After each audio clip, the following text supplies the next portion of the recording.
Now, who of the following founded a new city in 2015 question?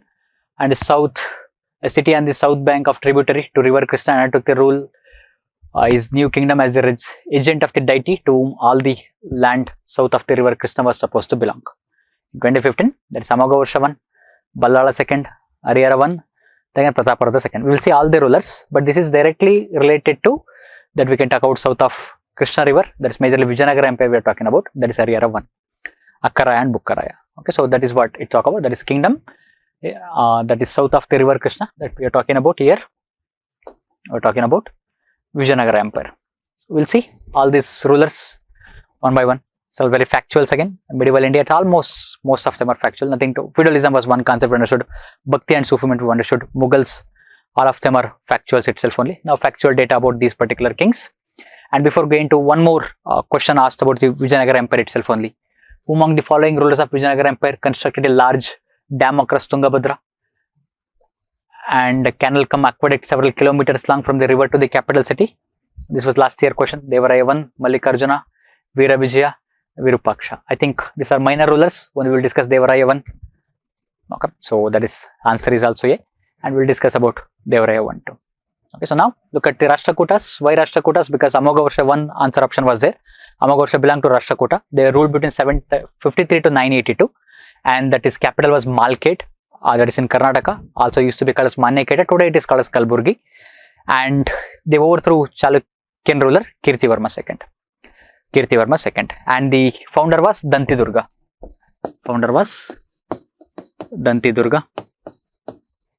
And the last ruler of Rashtrakutas was Indra IV, last emperor. And he, again, Rashtrakutas also great supporters of, we can say, Jainism.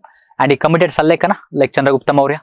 And he committed Sallekana at the same place at Shravanabelagola, fasting unto death according to Jaina tradition. He was the last ruler. But in Rashtrakutas, the answer option which was there, that is Amogavarsha. So Amogavarsha ruled between 814 to 878. He built the capital Malkhed. Before that, it was Ilaichipura or Yellora was the capital initially. So Malkhed was a major capital. Before that one, that Yellora or Ilaichipura it is called, that was the first capital.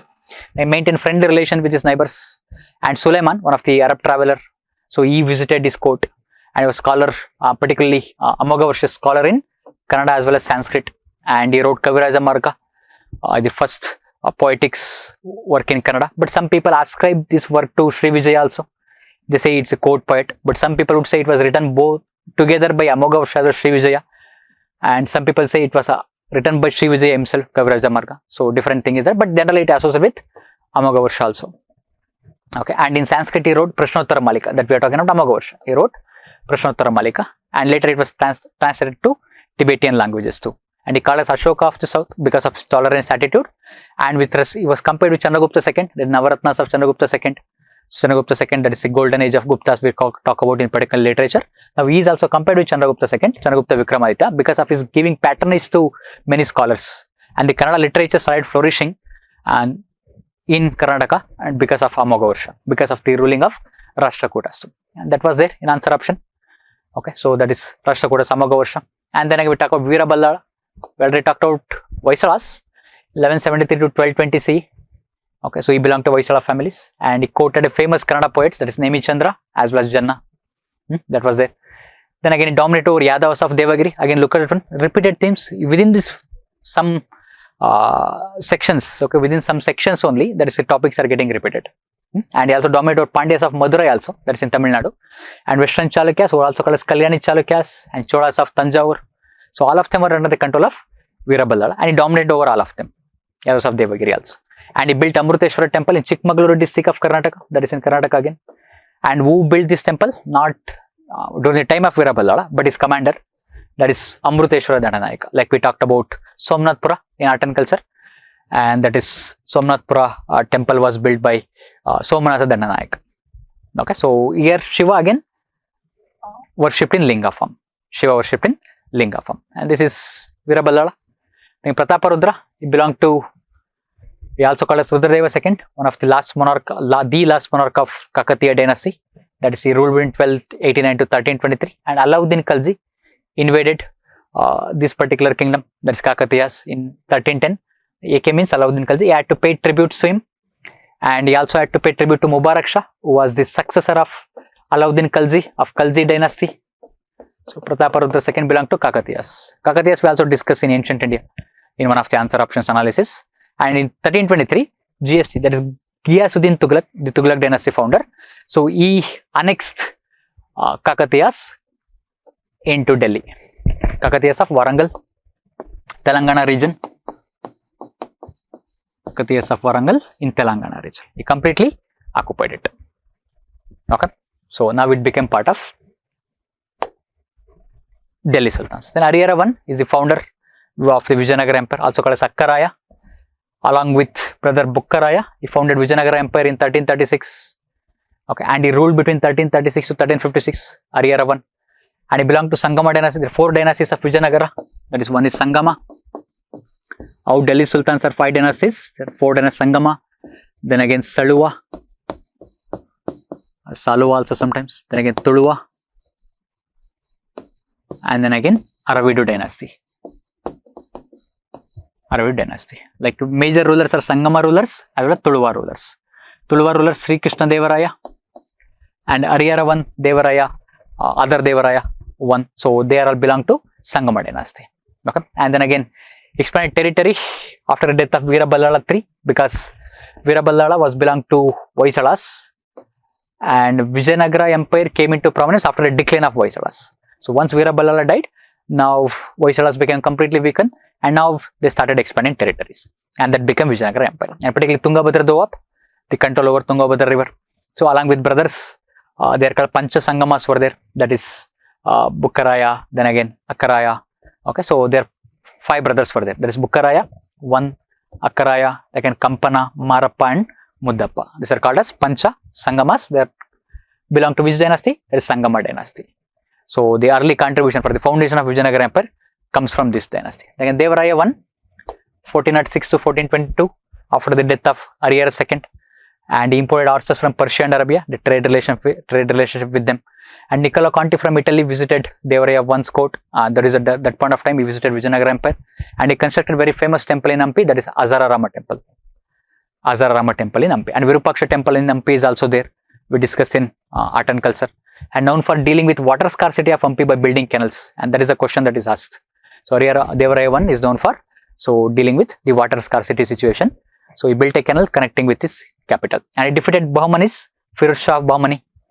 So there was a conflict between Vijayanagara and Bahmani for this Tungabhadra Doab.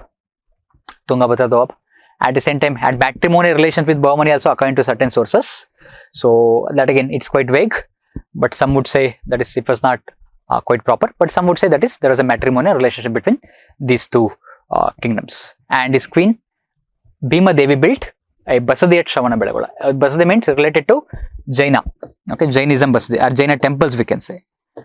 That is his queen of Devaraya I, and that is Bhima Devi built a Basadi at Shravanabelagola. But Shravanabelagola, that is Karnataka.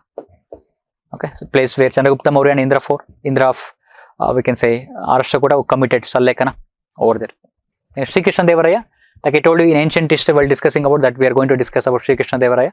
So he ruled between 1509 to 1529, and he belonged to Tuluva dynasty. One of the most powerful rulers. And also was a contemporary of Babur when Babur came to India. Okay, that is in 1526. He was a contemporary. And some Portuguese travelers visited Vijayanagara Empire. There is Barbosa and again Domingo Pace. They visited. Niccolo Conti visited during Devaraya I. Babur was contemporary, like I already mentioned. And Krishna Devaraya's conquest, he conquered Shivanasamudram in 1510 and Raichur. Again, both of them are in Karnataka. Shivanasamudram is known for the first hydroelectric project. That provided electricity to entire Bengaluru. So he conquered Raichur in 1512 from Bahmanis again. Conflict between Bahmanis. Then again, tried to capture Orissa and Warangal. That is expansion of Vijayanagara Empire. And the entire empire was extended from Krishna river in the north to Kaveri river in the south, and from Arabian Sea to Bay of Bengal, from west to east. That is the zenith of Vijayanagara Empire during Sri Krishna Devaraya. And he was also scholar, Krishna Devaraya. He wrote Jambavati Kalyanam, Rasamanjari, Usha Parinayam, then again Madhalasa Charitam in Sanskrit, then Amukta Maleda in Telugu, and his court had Ashtadiggajas, there are 8 poets were there, scholars were there, and particularly to contributing to Telugu literature. Okay, Telugu literature and also Kannada, but majorly Telugu. but Kannada poets were also there in his court. So Navaratna, 9 gems, Chandragupta II. Then again Ashtadigajas, that is Sri Krishna Devaraya of Vijayanagara. So these Ashtadigajas, I have given the names of all these Ashtadigajas and their works also. I will give it in next slide. That is Alasani Peddanna, author of Manucharitam, and also called as Andhra Kavi Pitamaha. Nandi Timmanna, author of Parijata Pranam, is one of the Kannada poets. Okay, that is Kannada poets in the court. Then again Madagiri Mallana, Durjati, okay, Ramabhadradu, then Pingali Suranna, okay, Ramaraja Bhushana, then again Tenali Ramakrishna. Tenali Ramakrishna. He was the court jester also. Tenali Ramakrishna, court jester. He called as Vidushak, means the person who makes others laugh. Tenali Ramakrishna. And now all their works, I have given the names over there. Okay, you can go through them later. Alasani Peddanna, okay, Manucharitam, Andhra Kavi Pitamaha, we discuss Parijata Paranam, Rajashekara Charitram, then Kalasti Mahatmam, again Rama Buddhyam, okay. And then again we can talk about Raghava Pandaviyamu, a dual work that describes both Ramayana and Mahabharata. Okay, so you can go through all these things later. Okay, so all these are slightly Telugu pronunciation. You can go through them. Okay, these are Ashtadigajas, because sometimes literary theme that is getting repeated nowadays, and also we discuss in ancient history theme also. So literature is emerging theme. So that is the reason I have given. We discussed in our PEP course also, in ILP course also, foundation course also. So that is, so I thought we would give it so that people can go through this. Or if possible, if you want to have extra information, you can go through the themes of this. I don't think themes are necessary for all this. Okay, so you can just go through which particular literature. Of course, it's too much. You have to revise it. You have to revise it a lot. Find a way to revise things.